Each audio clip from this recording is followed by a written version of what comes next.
E esse... Bom, então, bom dia a todos. A gente vai falar um pouco hoje sobre a parte de eletroquímica, tá? E eu vou compartilhar com vocês um material. Esse material é uma organização de conteúdo de química da USP. Eu passei ela aqui no chat, eu vou colocar de novo para o pessoal que chegou depois, mas esse material também já está lá no WhatsApp.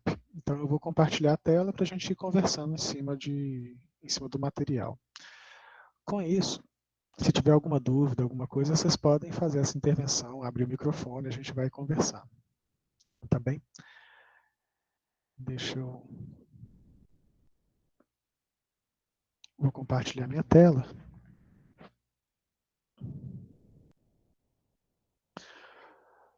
Todo mundo consegue enxergar, gente? Ok. Então vamos lá. Qualquer dúvida, vocês montem. Aqui, nessa imagem, eu queria, primeiro, da gente poder refletir um pouquinho sobre qual é o processo que a gente vai estar estudando. Aqui eu tenho dois erlenmeyers, tá? Aqui um cobre sólido, cobre metálico, numa solução que eu tenho zinco, tá? Zinco 2+, e em outra solução que eu tenho prata 2+. Cátion prata mais. O que acontece? Essa solução que contém prata, ela consegue promover um processo reacional que acontece, então, um processo de oxirredução, onde o cobre passa a cobre 2+, no processo de oxidação, enquanto a prata passa de prata mais para prata 0, se transformando em sólido e se depositando nessa estrutura, na superfície do cobre. Com isso, ela libera cobre 2+, que apresenta inclusive essa coloração azulada que está aqui nesse Erlenmeyer. O que acontece? Esses sistemas que a gente vai estudar hoje, que promovem algumas mudanças no meio através de reações de oxirredução, elas precisam de ter uma característica de reacional que depende do que a gente vai chamar de potencial do eletrodo e essa determinação de quais reações vão acontecer dentro desse processo. No primeiro momento, o que a gente observa é que a gente tem duas estruturas que são bem importantes nesse entendimento, que eu vou chamar de meia célula eletroquímica, mas nessas meias células eu vou ter parte delas que são os anodos. No anodo acontece o processo de oxidação, e nele o sistema, se a gente for pensar um sólido metálico, tá, que tem NOx 0, se transforma em cátion, enquanto no catodo eu tenho, na verdade, a redução, esse cátion que está em solução, ele vai então ser depositado, se transformando numa estrutura, como por exemplo, o NOx positivo, ele passa ao NOx 0.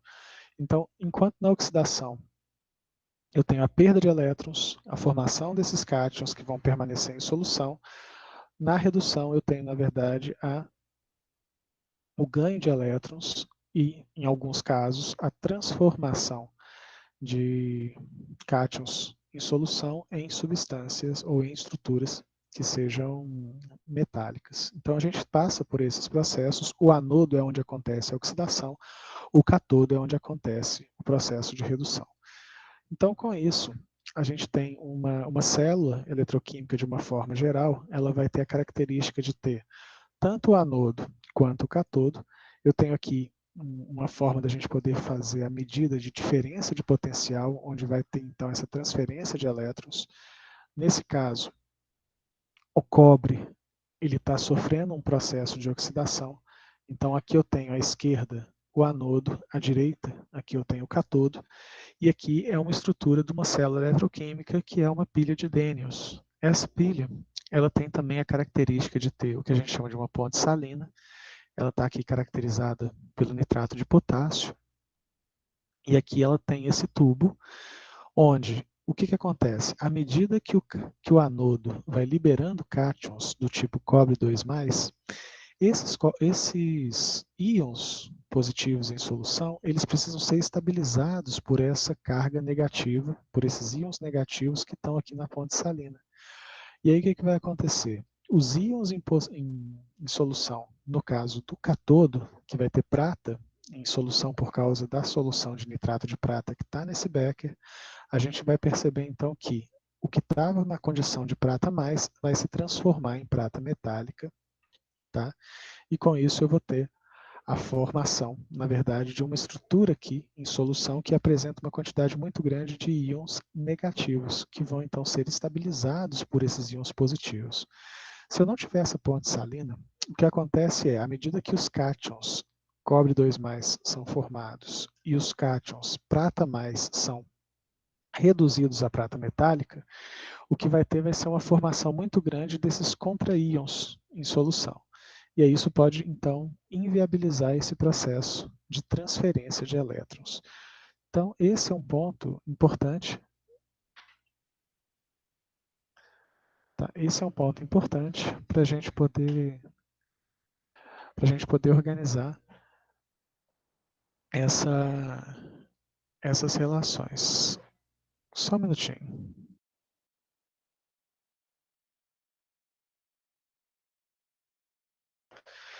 E aí, com isso, a gente tem aqui uma estrutura de um processo que depende dessas relações de equilíbrio, mas a condução, a força motriz dessa relação, ela vai se dar, na verdade, por causa da condição de desequilíbrio. Na condição de equilíbrio, o que vai acontecer? Eu vou chegar em equilíbrio entre essa formação das estruturas oxidadas e das estruturas que estão sendo reduzidas, e eu vou travar o processo. Na condição de desequilíbrio, eu vou conseguir impulsionar essas relações. Então, aqui o que a gente tem é que a força motriz ela vai ser o que a gente entende como a diferença de potencial, tá? Ou simplesmente o potencial da célula. Esse diagrama apresentado aqui, a gente tem o anodo onde acontece a oxidação, a gente estrutura essa célula de tal forma que o anodo permaneça à esquerda, o cátodo permaneça à direita.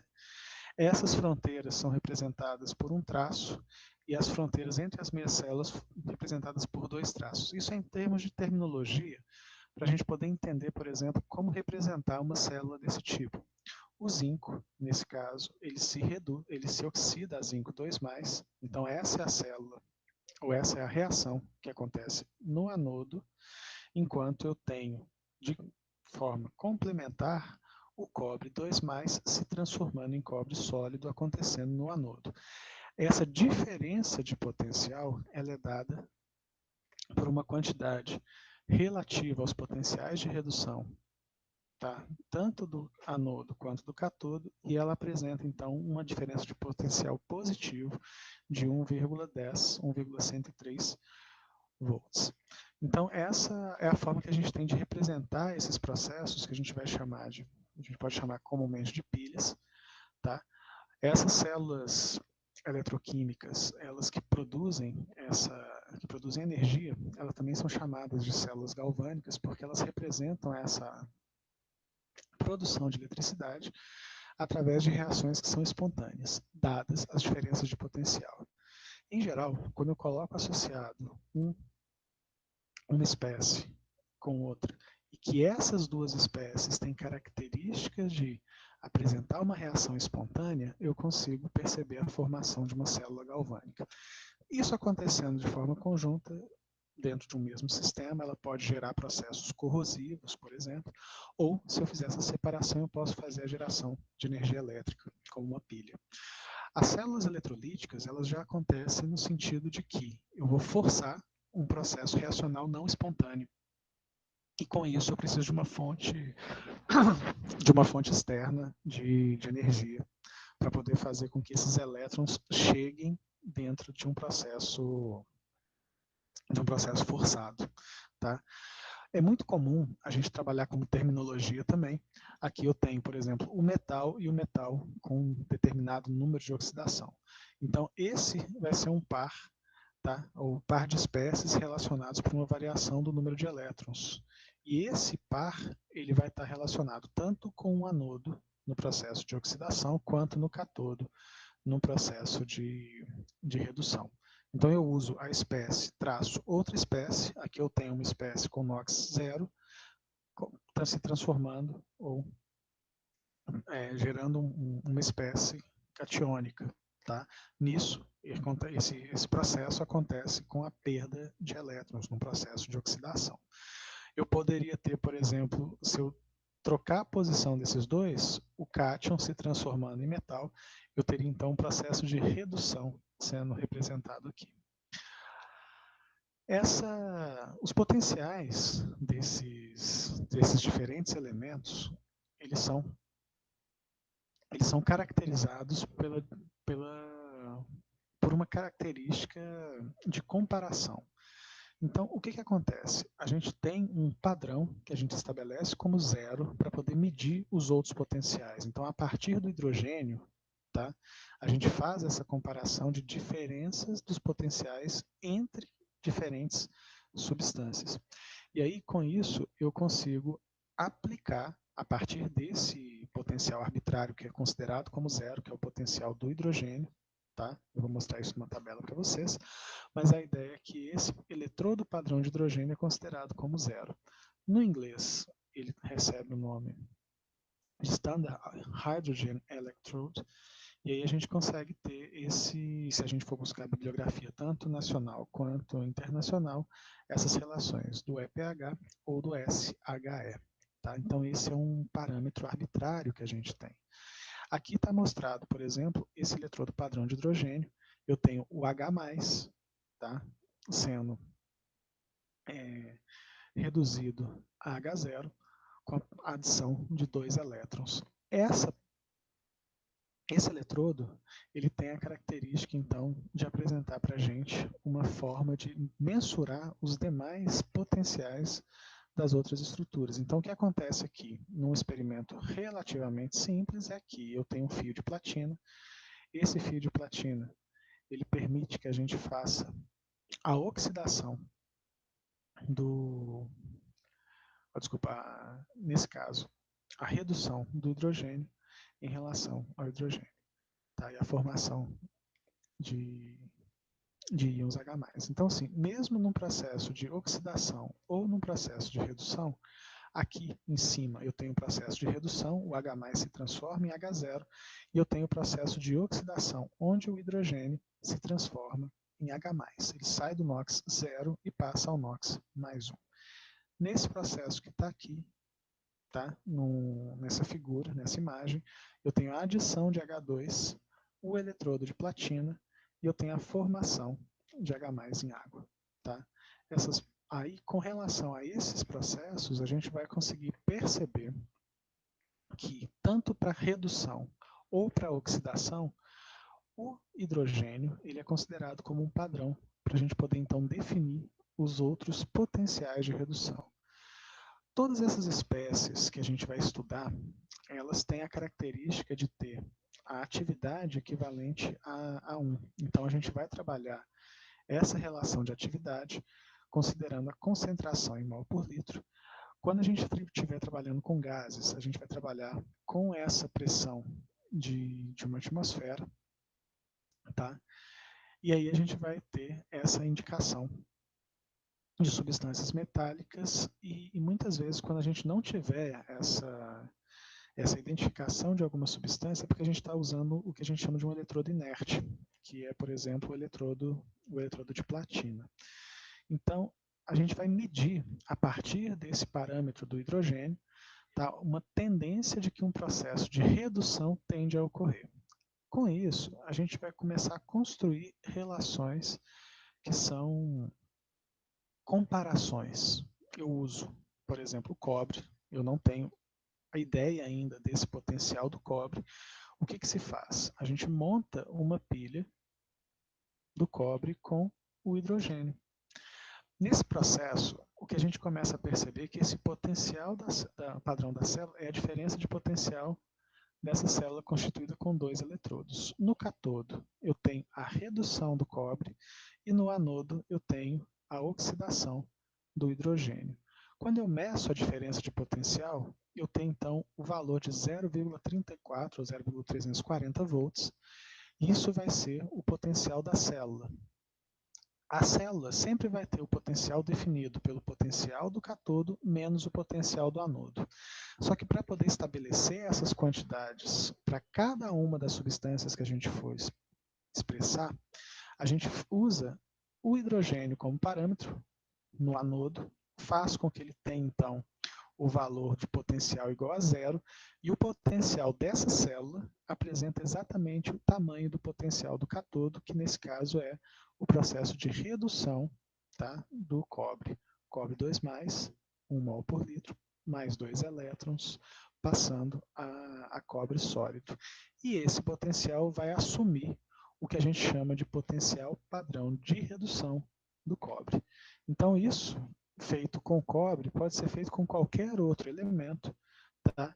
E aí a gente consegue, então, estabelecer a partir desse parâmetro os potenciais de redução de cada um dos elementos que a gente for estudar, tá? Então, assim, com isso, aqui eu tenho o hidrogênio como anodo, o cobre como cátodo.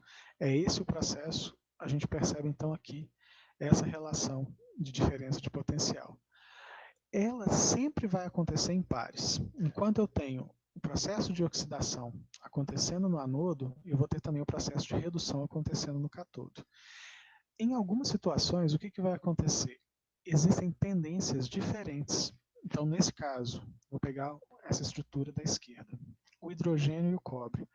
O cobre ele tem um potencial de redução maior do que o hidrogênio, tá? Porque ele assume esse potencial, tá, com o hidrogênio, fazendo com que o cobre 2+, vai ser reduzido preferencialmente do que o hidrogênio. Tá? E aí, com isso, eu começo a perceber e começo a colocar em escala, ou colocar em comparação, os diferentes elementos que a gente tem disponíveis. Quando eu faço um processo desse, por exemplo, do hidrogênio com zinco, o que se percebe é que, de forma espontânea, o zinco vai fazer com que eu tenha perda de elétrons e o hidrogênio vai conseguir, então, receber esses elétrons preferencialmente. O que acontece com isso? Isso mostra de que o hidrogênio tem maior potencial de redução que o zinco. Na prática, o que a gente observa é, quando eu coloco duas espécies em contato, quaisquer que sejam elas, aquela com maior potencial de redução, ela sempre vai reduzir preferencialmente.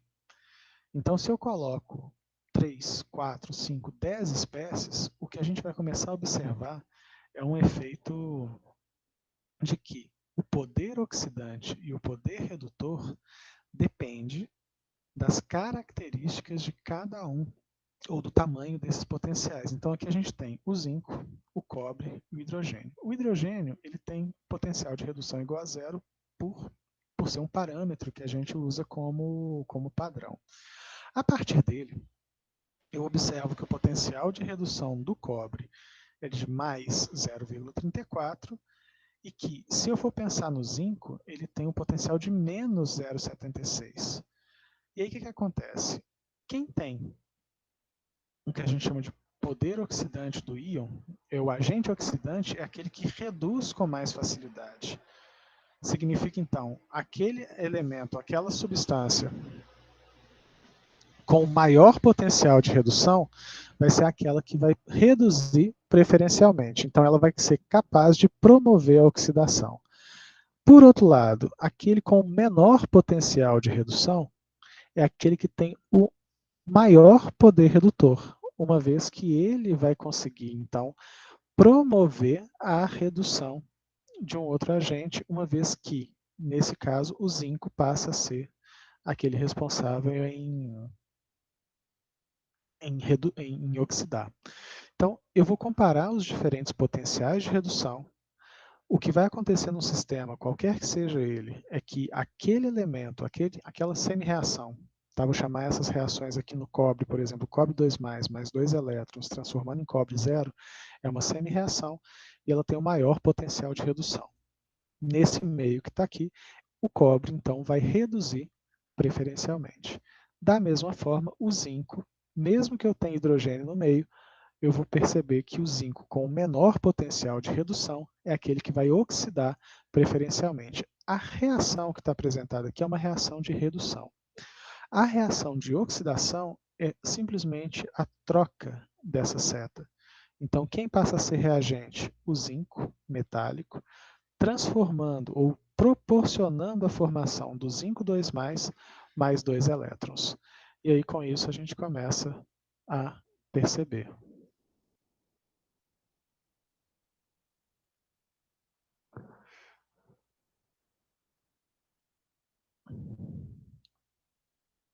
Só um minutinho.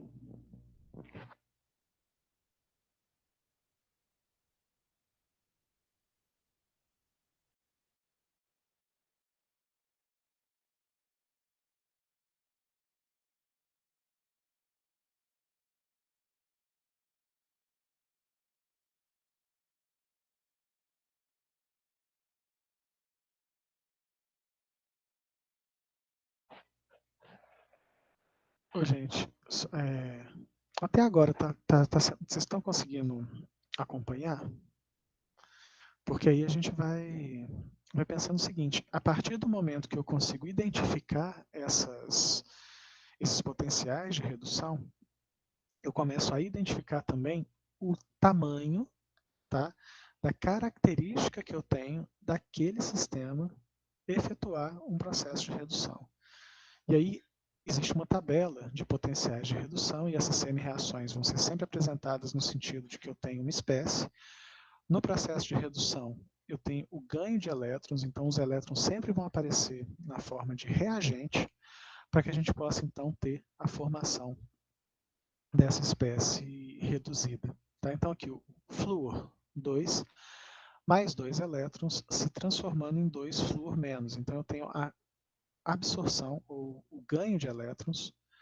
Esse processo ele tem um potencial de redução padrão, medido através dessa comparação com o eletrodo padrão de hidrogênio, a característica, então, de conseguir ser medido, e aí eu começo a perceber as forças desses potenciais de redução.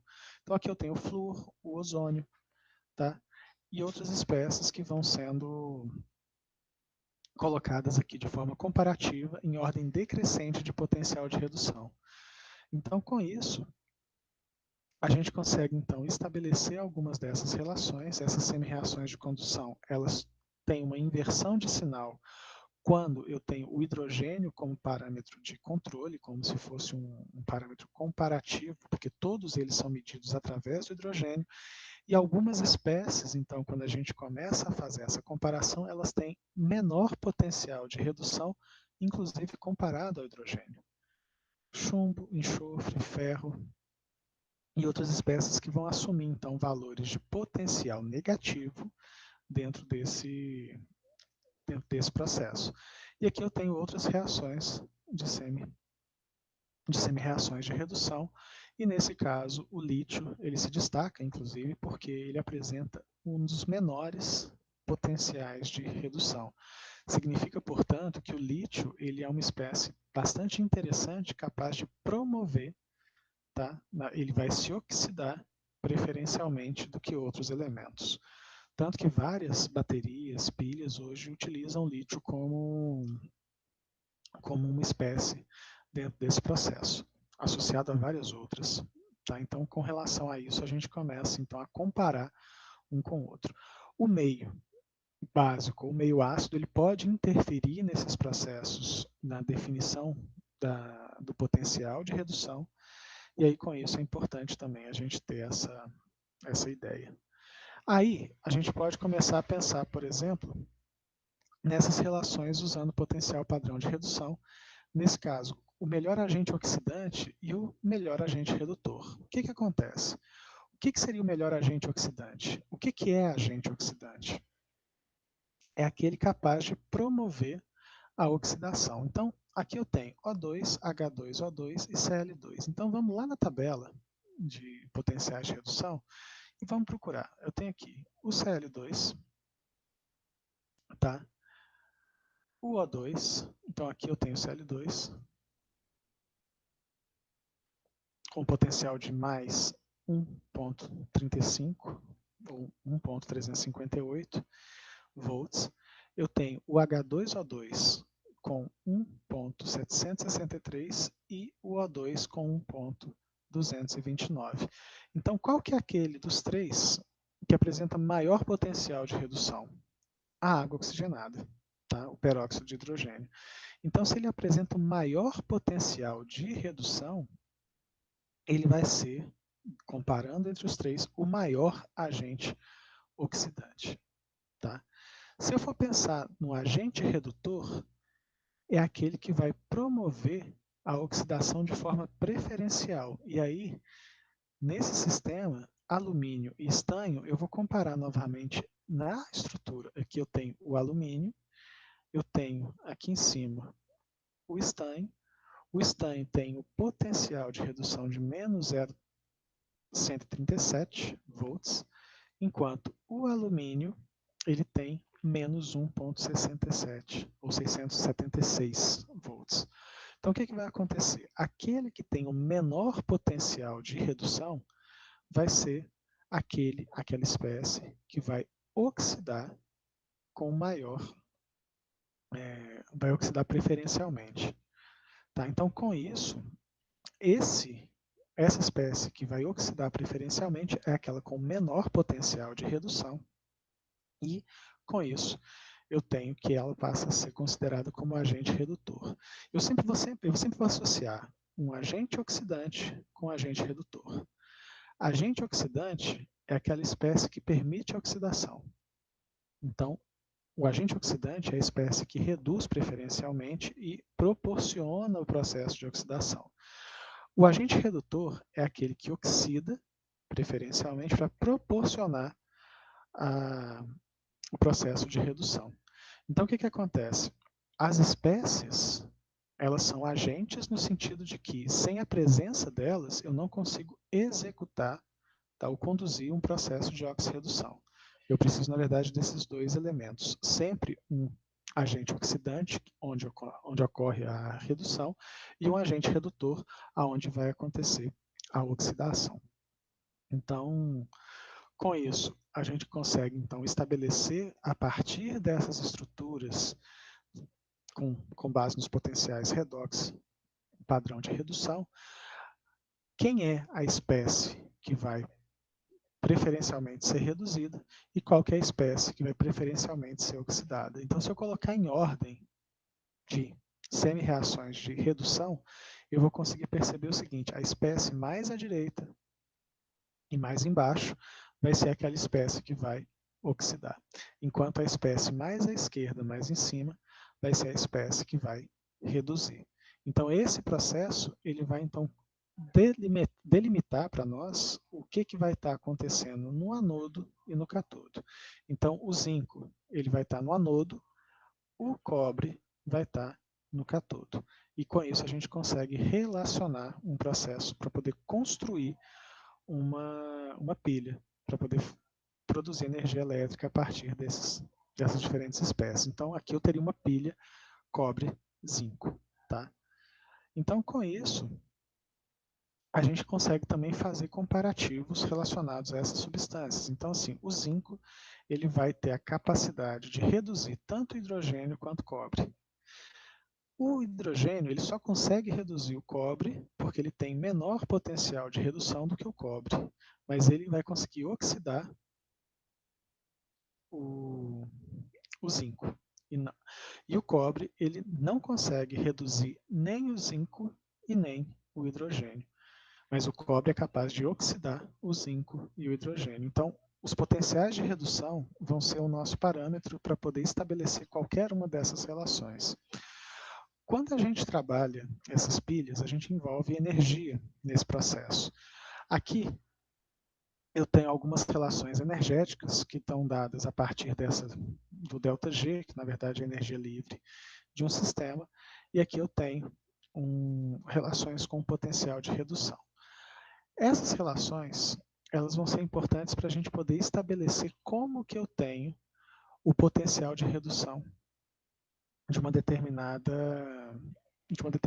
pilha. E aí a gente vai combinar essas reações de semi-redução ou de redução para poder organizar esses processos. Então aqui eu já tenho um primeiro aspecto para que a gente possa olhar essas relações. Mas de uma forma geral, o que eu vou usar como base? Esses potenciais, eles vão ser medidos sob condições específicas de concentração, mas eles também não são considerados valores absolutos, mas relativos em função do hidrogênio. E aí, eles não são considerados o que a gente chama de função de estado e dependem desse caminho, ou da forma como esse processo reacional vai acontecer. Por outro lado, essa energia envolvida no processo é uma função de estado. E aí, o que vai acontecer no final das contas? Toda vez que eu tenho esse ΔG, que é a energia livre do sistema, sendo negativo, sendo menor do que zero, ele promove uma mudança espontânea. A gente vai aprofundar um pouco mais nessas questões de energia lá na fisicoquímica, mas o que vai acontecer? Esse potencial da célula, tá, resultante desse processo, quando eu associo energia, ele vai ter a característica de que ou ele apresenta um potencial da célula positivo, potencial maior do que zero, e aí a reação é espontânea na forma como está escrita. O potencial da célula igual a zero significa que a reação está em equilíbrio e eu não tenho mais transferência de elétrons nesse sistema. E quando o potencial da célula é menor do que zero, significa então que, na verdade, o que está acontecendo é um processo espontâneo na direção inversa. Se eu escrevi uma reação uma determinada forma, tá?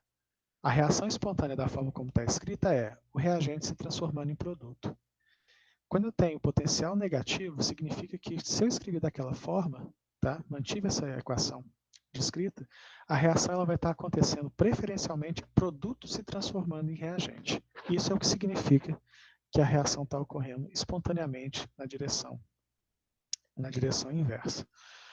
E aí, com isso, a gente começa, então, esses comportamentos para poder avaliar como que acontece esse potencial da célula. Então, uma das coisas para que a gente possa, então, estabelecer é que o potencial da célula, ele sempre vai ser uma associação de duas estruturas. Então, aqui eu tenho algumas pilhas que são formadas aqui nesse sentido. Eu vou trabalhar com vocês na forma de exemplo, tá? Aí a gente consegue, por exemplo, determinar essas quantidades a partir também de concentrações dadas por um sistema. Dessas concentrações, a equação de Nernst vai ser a equação que vai balizar esse processo. E aí o que vai acontecer? O potencial da célula depende do potencial da célula na condição padrão, menos uma quantidade que depende do que a gente chama de quociente racional. Esse quociente racional nada mais é do que a concentração de produto pela concentração de reagente.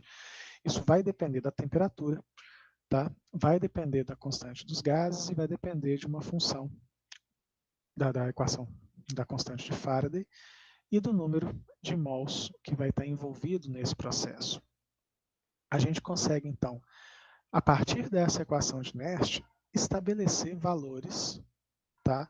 Dadas quantidades, vamos pensar em termos de concentração para qualquer pilha, e aí qualquer célula galvânica. Então aqui eu tenho alguns exemplos, só para a gente poder enxergar como que isso acontece na prática. Tá? O valor do potencial da célula, uma célula voltaica mostrado abaixo, representado a seguir, onde eu tenho aqui o ferro, tá? O ferro 2+, na concentração de 0,10 mol por litro, o ferro 3+, na concentração de 0,20 mol por litro. Ambos estão aqui no anodo. Prata, mais concentração de 1 mol por litro, prata sólida, na concentração, assim como catodo. Então, a pilha que está representada aqui, na verdade, ela vai ter a característica de que o ferro 2+, ele vai interagir de forma a transferir elétrons para a formação de prata sólida, enquanto eu tenho a prata recebendo elétrons, transformando o ferro 2+ em ferro 3+. Então, o processo de oxidação é do ferro 2+ para o ferro 3+, o processo de redução da prata mais para a prata zero. Tá? Nessa pilha que, inclusive, tem relações de concentração. Então, o que acontece aqui? Primeiro, o processo ele tem a característica de que essa pilha, ele vai precisar, então, a gente vai precisar avaliar essas relações entre os potenciais, tanto de redução da prata quanto de redução do ferro, e aí com isso, essa medida do potencial de redução dá 0,029 volts, essa outra parte do lado de cá vão ser as concentrações definidas para cada um dos elementos presentes nesse processo reacional. O número N é a quantidade de elétrons que vai estar envolvido nesse processo, nesse caso N é igual a 1.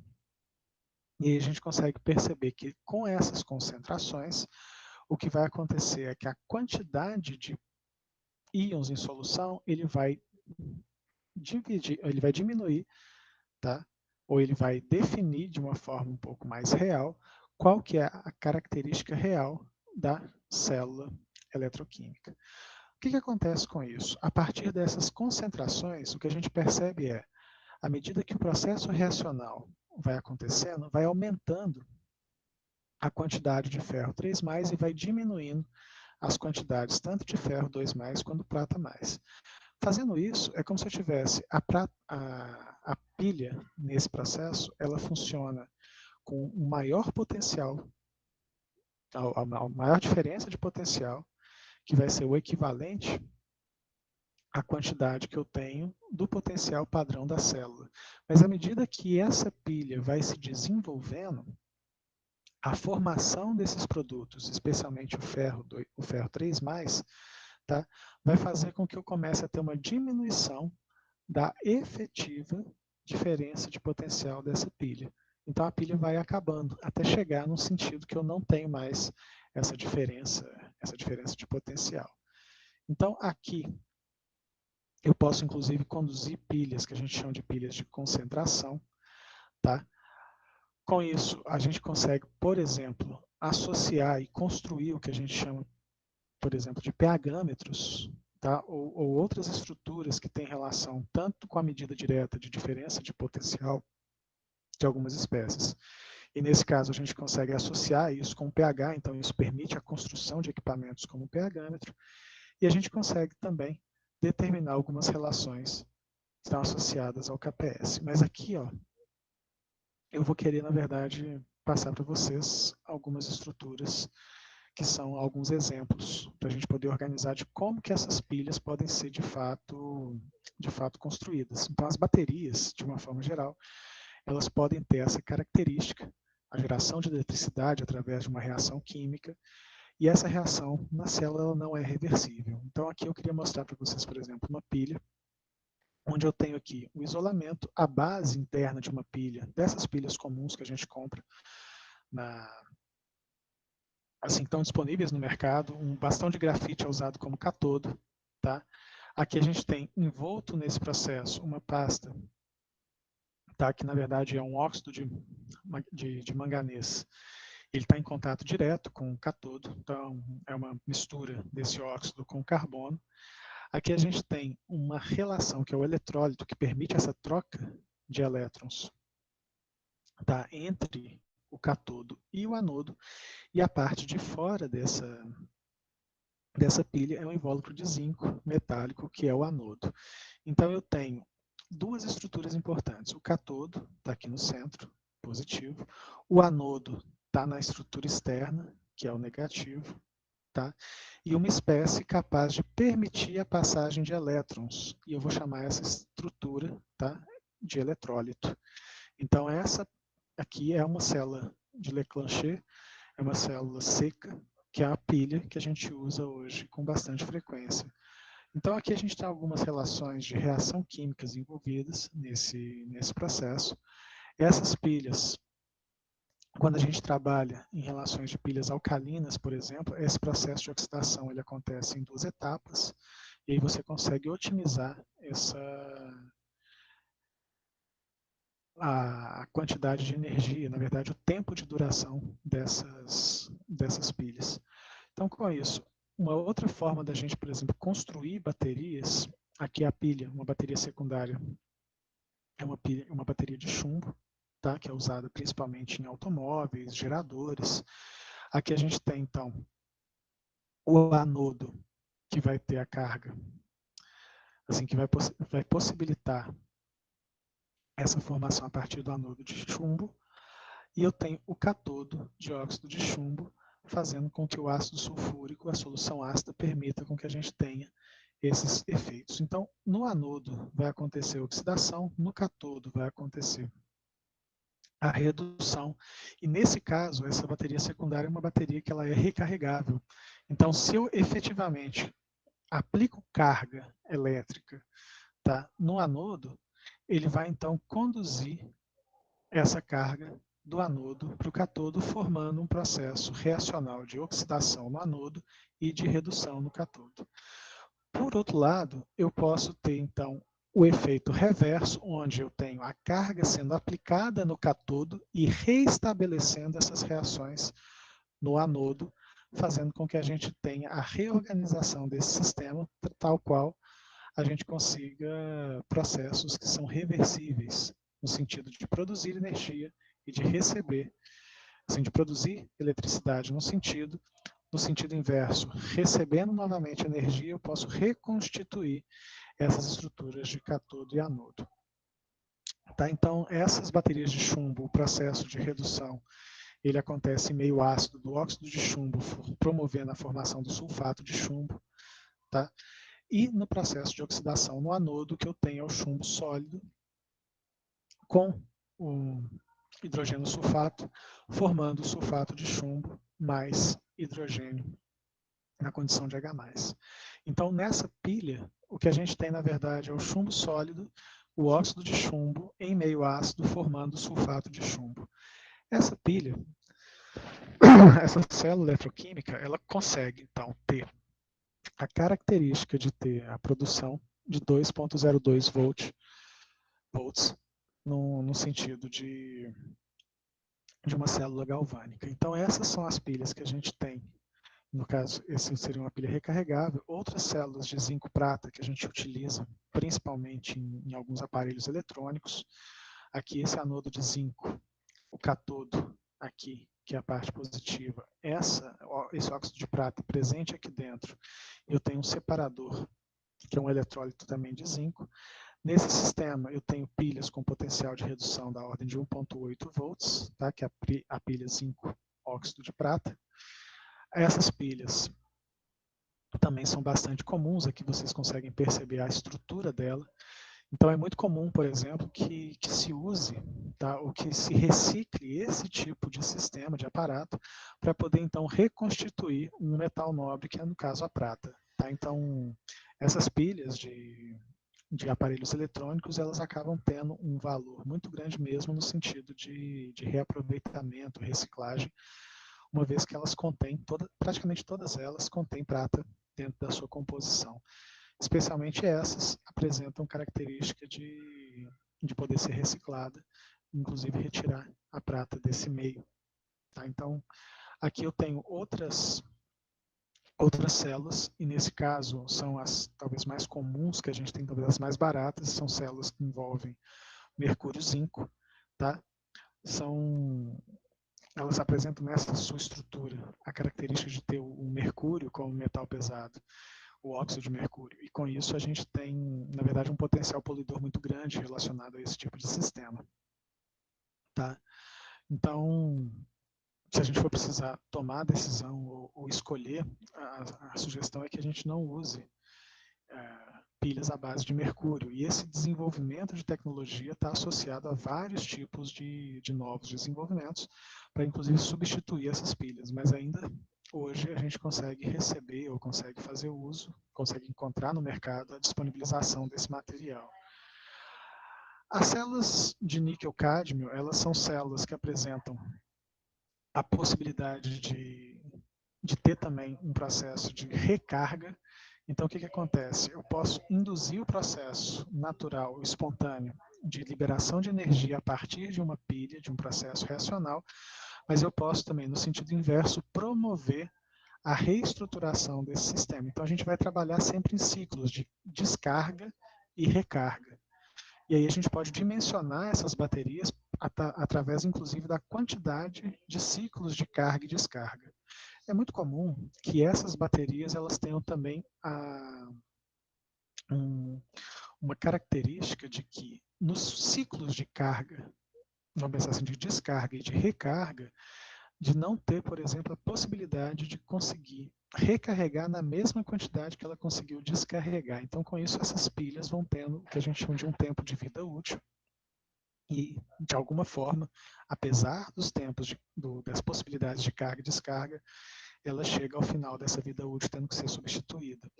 Mas isso facilita, principalmente, vários desses aspectos de uso único. Então, várias dessas pilhas, principalmente essas pilhas comuns de zinco e as pilhas alcalinas, elas têm a característica de ter o uso único. Uma vez acabou, ela vai ser disposta, e a disposição desse tipo de material se sugere que seja controlado para que ele não cause um dano ao meio ambiente que seja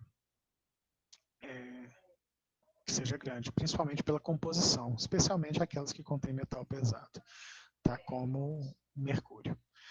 A gente tem hoje desenvolvimentos também na forma de energia limpa, que não emite essas questões, ou diminui de forma acentuada as emissões de CO2, ou mesmo de óxidos de nitrogênio ou enxofre. E nesses processos, as células a combustível são processos que utilizam hidrogênio e oxigênio, tendo como produto a água, e com a capacidade de gerar eletricidade. Então, essas células, elas têm a característica de ter vários grupos de pesquisa e vários desenvolvimentos já avançados. Elas dependem de temperatura de operação, então algumas operam em temperaturas muito altas, outras em temperaturas mais baixas, mas é um desafio para que a gente possa, então, trazer essas células a combustível para um processo de produção de energia mais limpa. O estudo passa não só pelo tipo de célula, o eletrólito capaz de fazer a troca desses elétrons e o tipo de aplicação. Tá? Então, em vários sentidos, a gente tem o desenvolvimento de tecnologia na área de combustíveis, especialmente célula combustível, para geração de energia limpa. Aqui está um exemplo de célula combustível, eu tenho a entrada de hidrogênio, a entrada de oxigênio, a reação acontece através de um sistema como eletrólito, e a partir daí eu tenho a formação de água como produto. A diferença de potencial, essa célula eletroquímica, ela tem a característica de que a diferença de potencial é da ordem, tá, de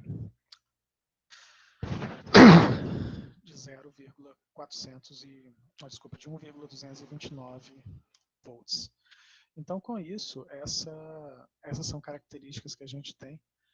Existem vários tipos de célula combustível hoje e vários exemplos que a gente tem utilizado para a parte de transporte.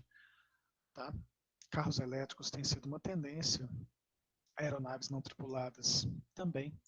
Talvez um dos maiores ganhos que a gente teve foi na autonomia de baterias dentro de sistemas eletrônicos, principalmente telefones celulares, computadores, enfim. Então a gente tem esses materiais, tá, relacionado a uns processos de geração de energia.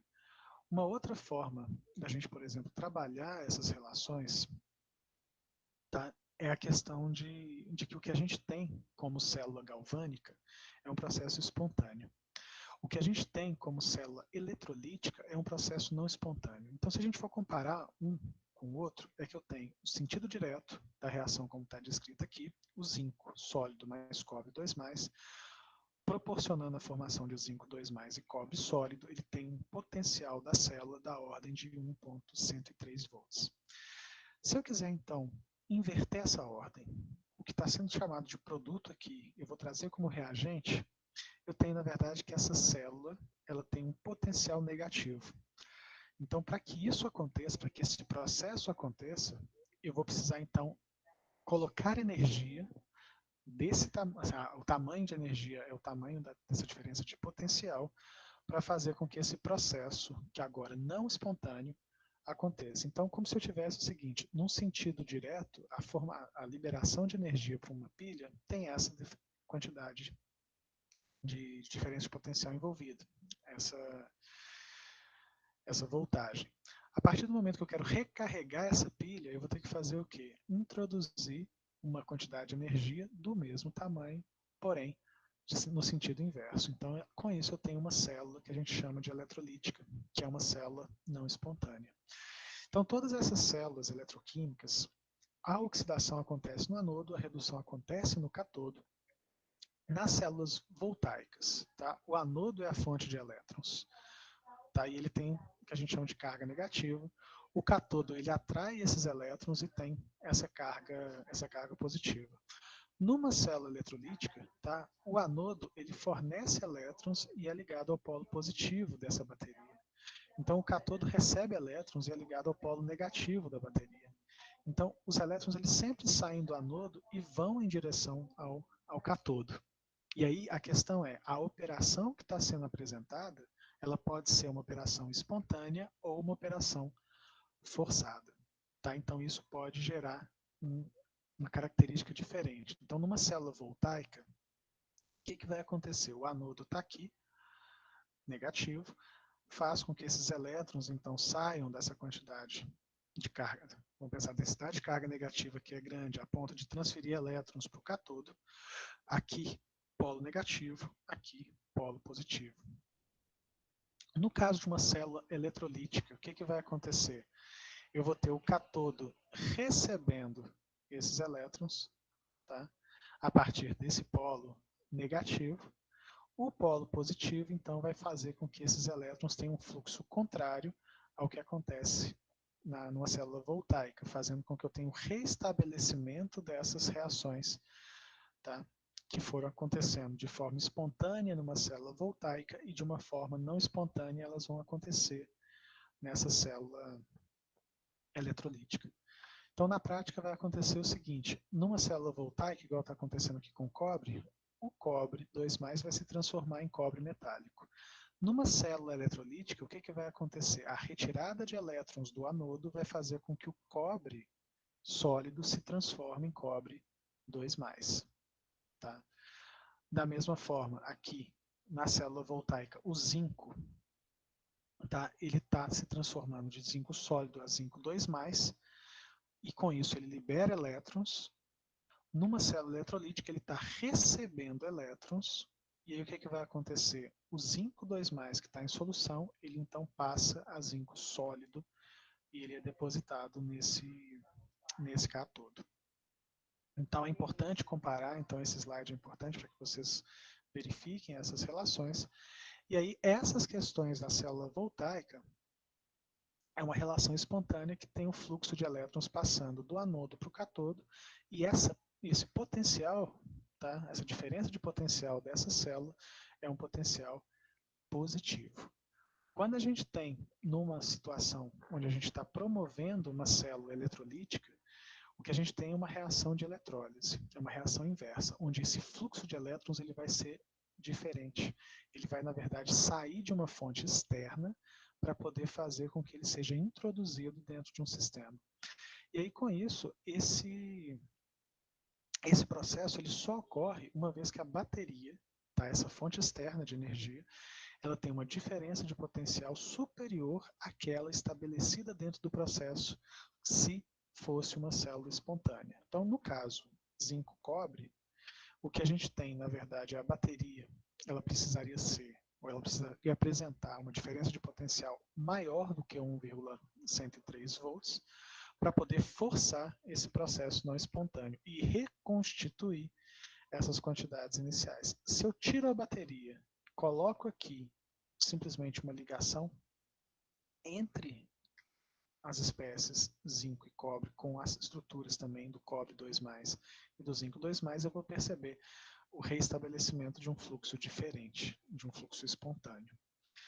Tá? Então, ele precisa, então, do que a gente chama de sobrepotencial, que é uma quantidade de energia maior do que aquela necessária.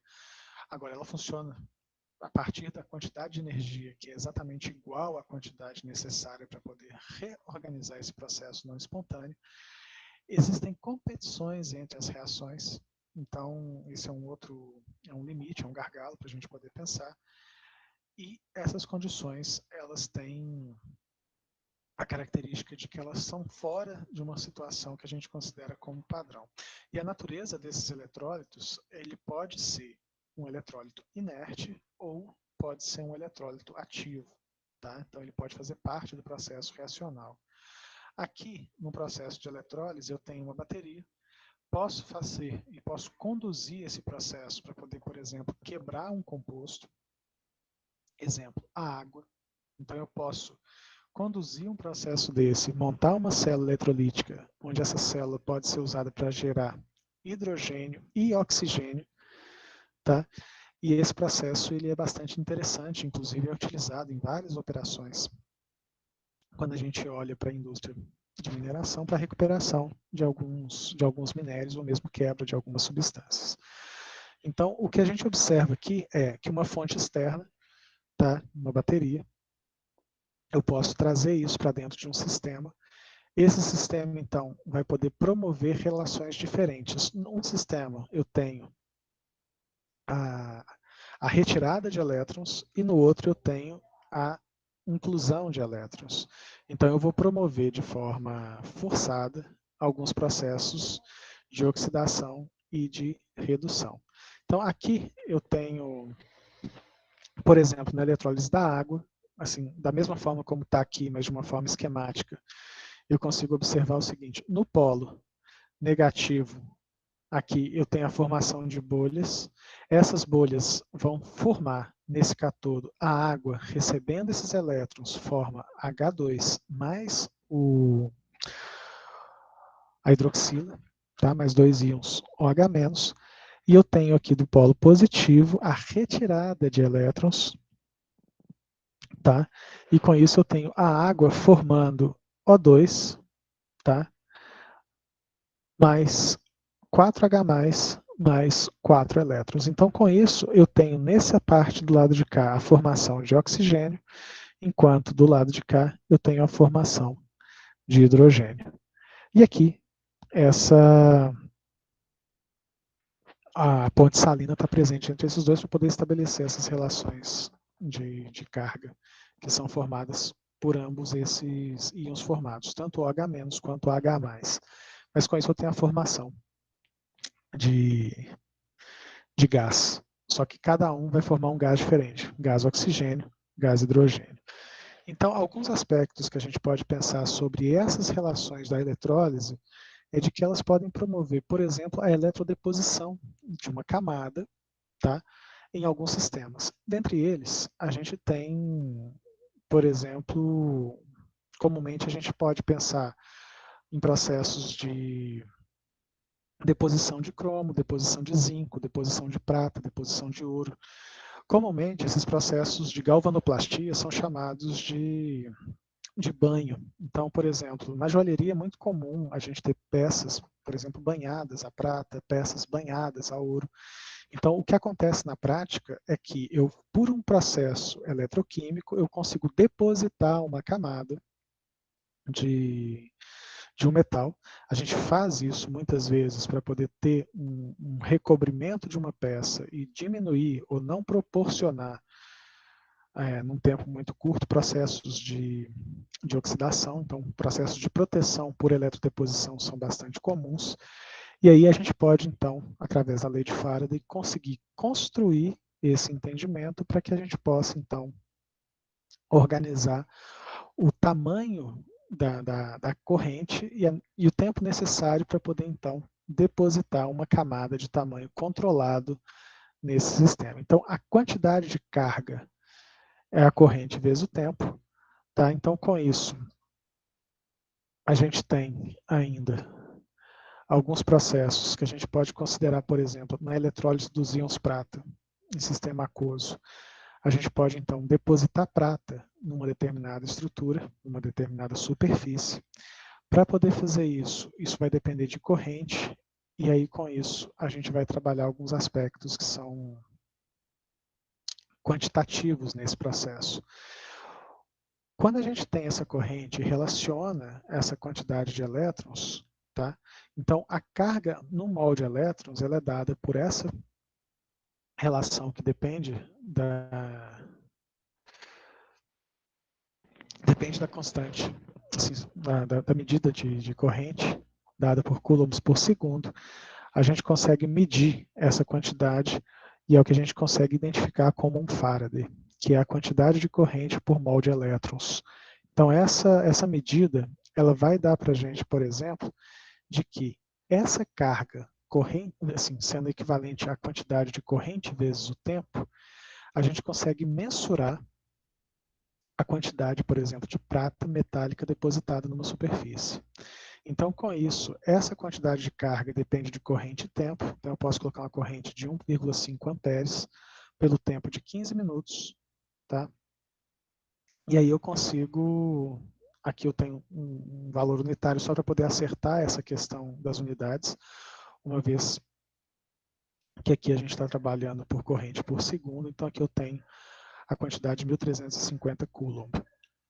Aqui, então, essa quantidade de mols usada, eu posso associar isso pela quantidade de mols associado a um Faraday, e aí com isso eu consigo ter a quantidade de elétrons que foram disponibilizados durante esse processo. Com essa quantidade de elétrons, a gente consegue perceber o seguinte: quantos elétrons são envolvidos no processo reacional da prata, e aí eu vou voltar aqui no slide anterior, porque aqui eu não tenho a reação da prata, prata mais um elétron formando prata sólida, então eu tenho a quantidade estequiométrica de 1 mol de elétrons proporcionando a oxidação de 1 mol de prata, do cátion prata mais, para 1 mol de prata sólida.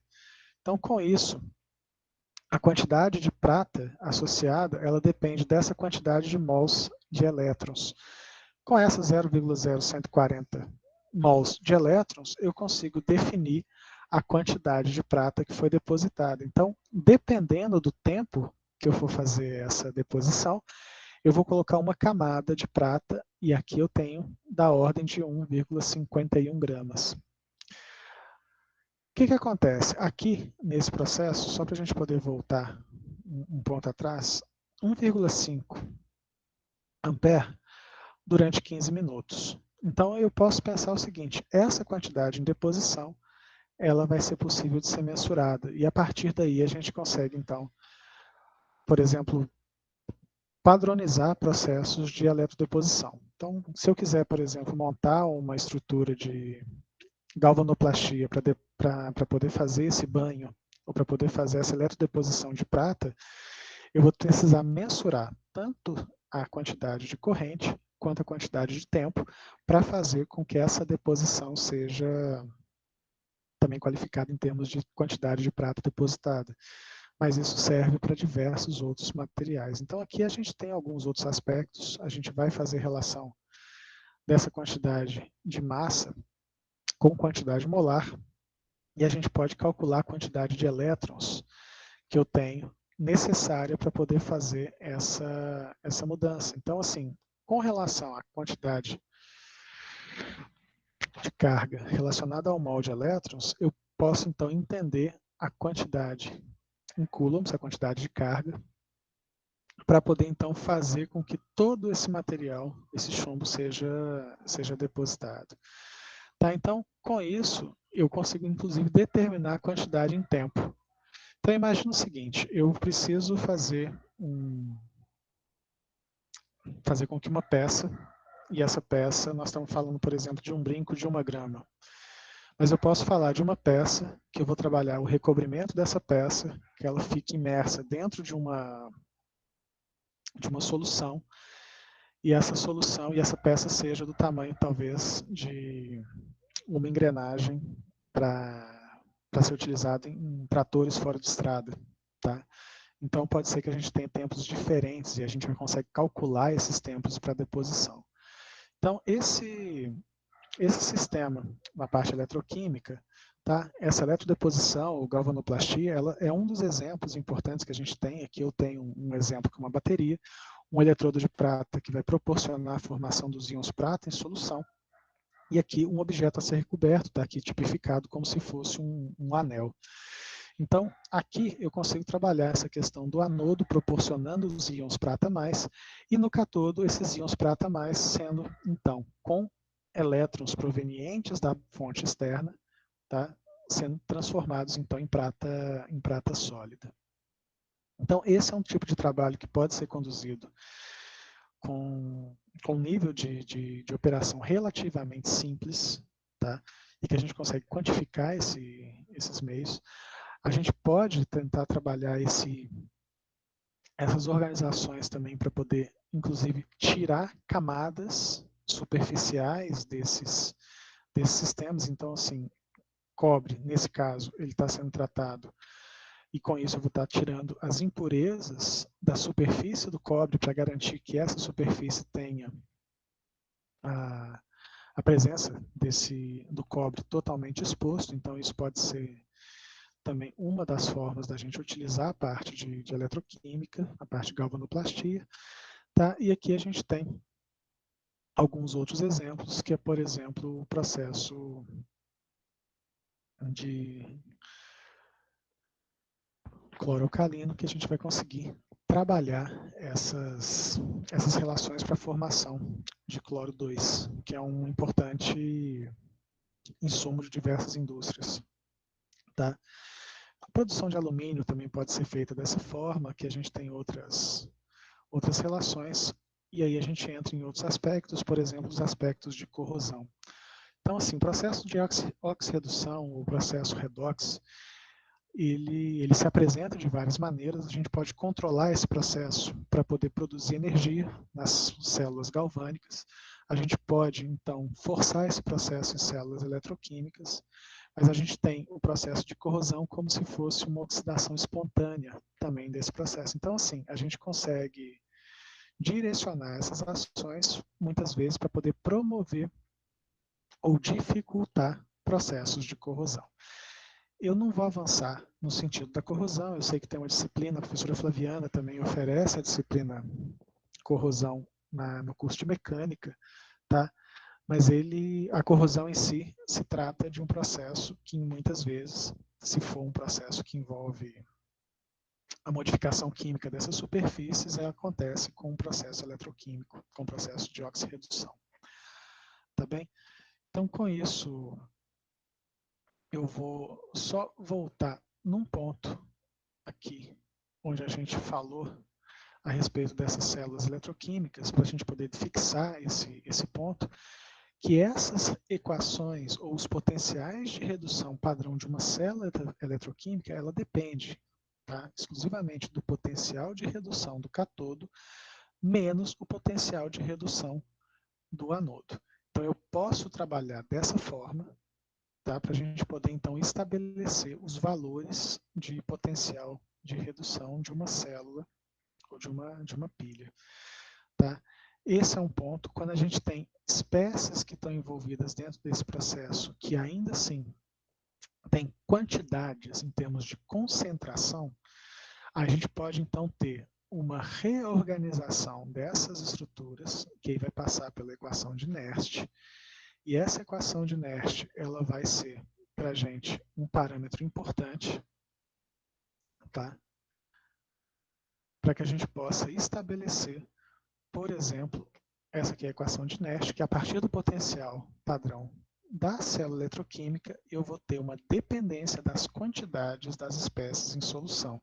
E isso pode alterar o valor da diferença de potencial real desses sistemas, inclusive promovendo a formação de pilhas, a gente chama de pilhas de concentração. Tá? O que na prática o que na prática acontece é que à medida que uma pilha funciona, ela libera íons em solução e esses íons presentes em solução, eles conseguem então diminuir a diferença de potencial da célula padrão, fazendo com que esse processo seja, à medida do tempo, ele consiga atingir o que a gente chama de equilíbrio na condição de que o potencial zero ele não vai ter mais o que a gente entende como força motriz para poder fazer com que esses elétrons sejam deslocados de um lado para o outro. Então, nesse momento, na condição de equilíbrio, o processo de oxirredução, na verdade, ele deixa de existir. Na condição de desequilíbrio, eu vou ter anodo, catodo, a oxidação e a redução sendo promotoras dessa diferença de potencial. Tá? No tempo zero, eu tenho o máximo de diferença de potencial, e à medida que esse tempo vai sendo percorrido, vão se formando íons em solução, e eu vou tendo, então, uma diminuição do potencial dessa pilha. Então, quando a gente trata de eletroquímica, muitas vezes o que a gente observa são essas reações e esses processos de oxirredução para a geração de energia e com relação à parte de eletrólise, é um processo forçado. Tá? Tudo isso está balizado nos potenciais de redução. Então, eu vou parar a apresentação, eu queria que a gente então deixasse um tempo para a gente poder conversar. E que é o seguinte, o que acontece? A gente construiu 3 estruturas de equilíbrio para a gente poder pensar e trabalhar em cima delas. Eu já passei alguns exercícios, tanto do equilíbrio de solubilidade, equilíbrio ácido-base, a gente conversou um pouco antes também, e agora a gente está falando do equilíbrio de oxirredução, da estruturação de pilhas. E o que eu quero que vocês, então, tenham com esse material?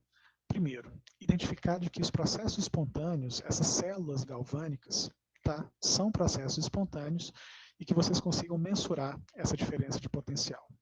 Então, esse é o primeiro grande aspecto que eu queria que vocês tivessem como base na conversa de hoje. O segundo grande aspecto é que, a partir do momento que eu consigo medir essa diferença de potencial, que eu consigo construir essa pilha, tá, eu consegui identificar também quem são essas espécies, quem é o anodo, quem que é o catodo. Tá? No anodo é onde acontece a oxidação, no catodo é onde acontece a redução. Sem a redução e oxidação presentes dentro de um processo, não acontece processo.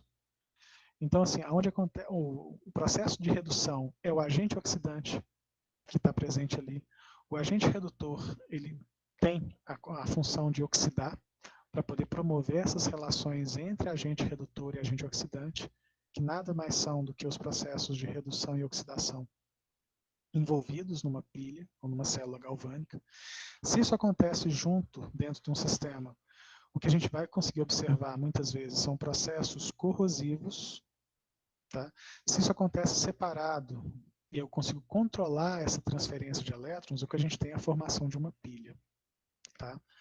E eu consigo medir essa diferença de potencial de forma teórica, seja simplesmente o potencial da pilha padrão pelas espécies envolvidas, e eu sempre vou comparar os potenciais de redução para poder fazer isso. Aquele com maior potencial de redução vai ser aquela espécie que vai reduzir preferencialmente, isso sempre vai acontecer, independente da característica de quantas espécies estejam no meio. Tá? Da mesma forma, aquela espécie com menor potencial de redução é aquela espécie que vai oxidar. Eu estou sempre chamando a atenção para poder trabalhar em cima do potencial de redução. Agora, a gente pode também pensar no potencial de oxidação, que é uma relação inversa do potencial de redução. Então, se num sentido eu tenho a redução, no sentido inverso eu tenho a reação de oxidação. Tá? Então, com isso, a gente consegue estabelecer algumas dessas condições. Eu vou padronizar com vocês o estudo a partir do potencial de redução. Tá? E vai ser esse o aspecto que eu vou trabalhar com vocês. Então, uma célula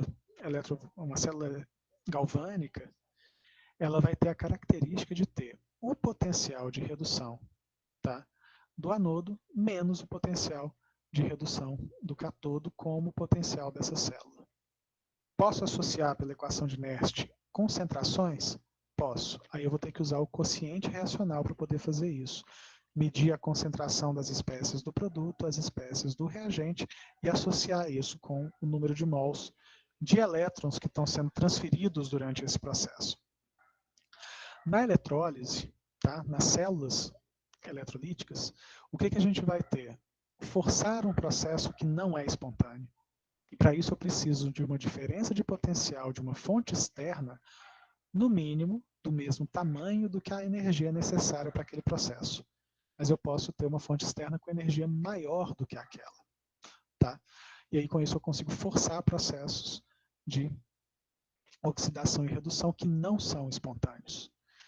Então, são esses dois aspectos que a gente tem. Uma forma da gente medir em termos de massa é medir sempre a quantidade de elétrons envolvidos no processo, e pela relação estequiométrica no processo de uma semi-reação ou de uma reação eletrolítica que está acontecendo no processo de deposição, muitas vezes, de metal.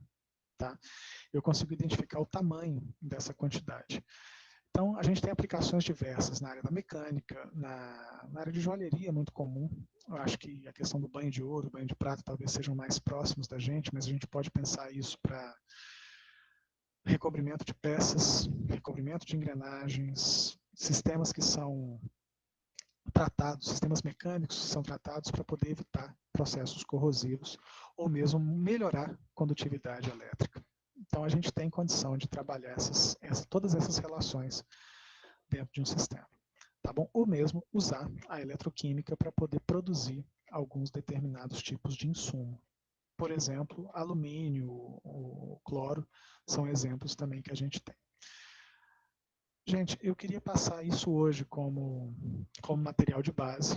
Esse PDF está disponível para vocês também, tá? Ele tem um material bastante amplo, inclusive a parte inicial dele, ele retoma a questão de oxidação e redução que a gente já olhou anteriormente, e eu queria deixar isso disponível para vocês, para a gente poder organizar. Então, essa é a última parte do conteúdo de Química Tecnológica 1, que eu quero passar para vocês. Eu vou também passar uma lista de exercícios para que vocês consigam, então, desenvolver essas atividades com esses outros materiais. É a última lista de exercícios que eu vou passar também. Mas eu sugiro que vocês leiam sobre a parte eletroquímica, revejam esse material do PDF, tá? E que a gente, então, consiga organizar essa última parte. Nessa semana, eu já encaminho os materiais em relação às notas dos exercícios que já foram propostos, tá? E da avaliação. E aí, com isso, a gente consegue... Hoje a gente consegue fechar, na verdade, o conteúdo da disciplina, a parte teórica. Faltam alguns exercícios, mas dá para a gente poder se debruçar com o material que a gente viu até o momento. Tá bem?